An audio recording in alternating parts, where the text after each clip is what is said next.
political, economic connection to the land of my birth. So if you want to make it more diverse, hire more black people, because I'm the only person on the island in here. We have to stop being afraid to be black.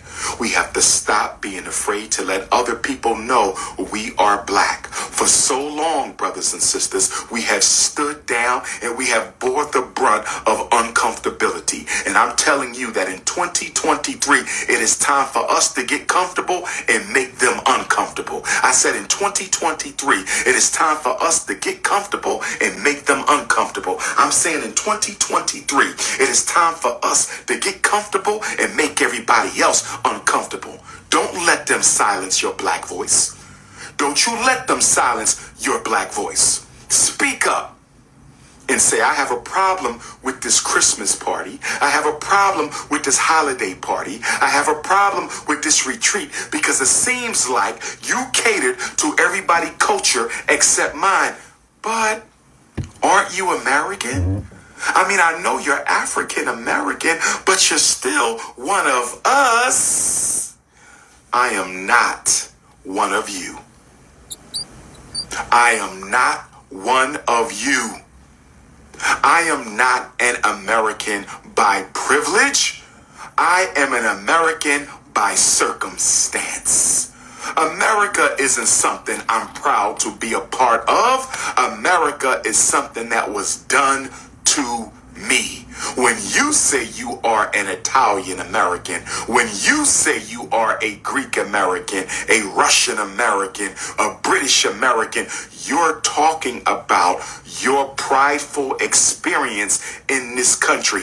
I have no such frame of reference. When I think of America and what it has been to me, I think of fire and brimstone. So the next time you decide to include me in a group of Americans, you better come and ask my opinion first. I am an African victim in America. I am an African prisoner of war in America. Don't you ever mislabel me as one of you ever again.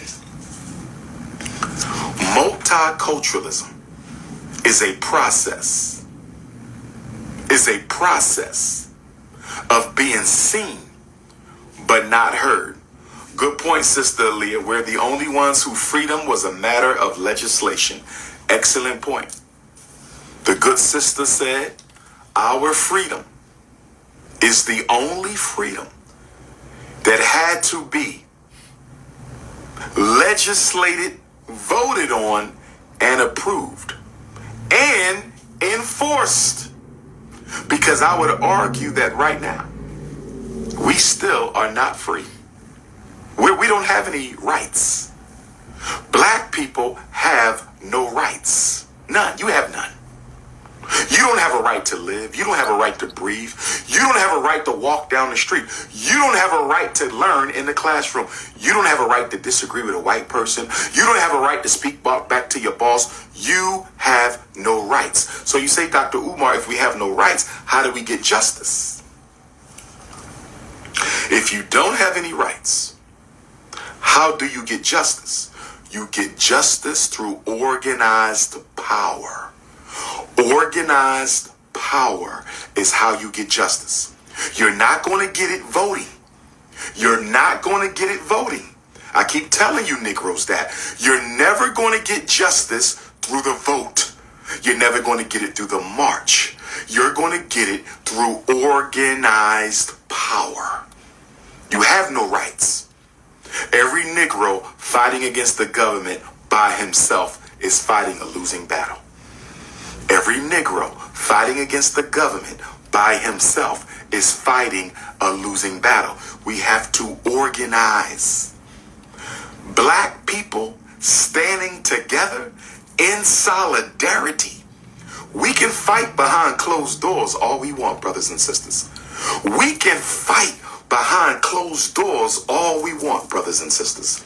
We can fight behind closed doors all we want, but when we come outside, I don't care if you are Moor, Hebrew, Guys and Earth, Nation of Islam, Pan-Africanist, socialist, Garveyite, Muslim, Christian, Jehovah Witness, when we come outside, we got to be all for one, and we got to be one for all.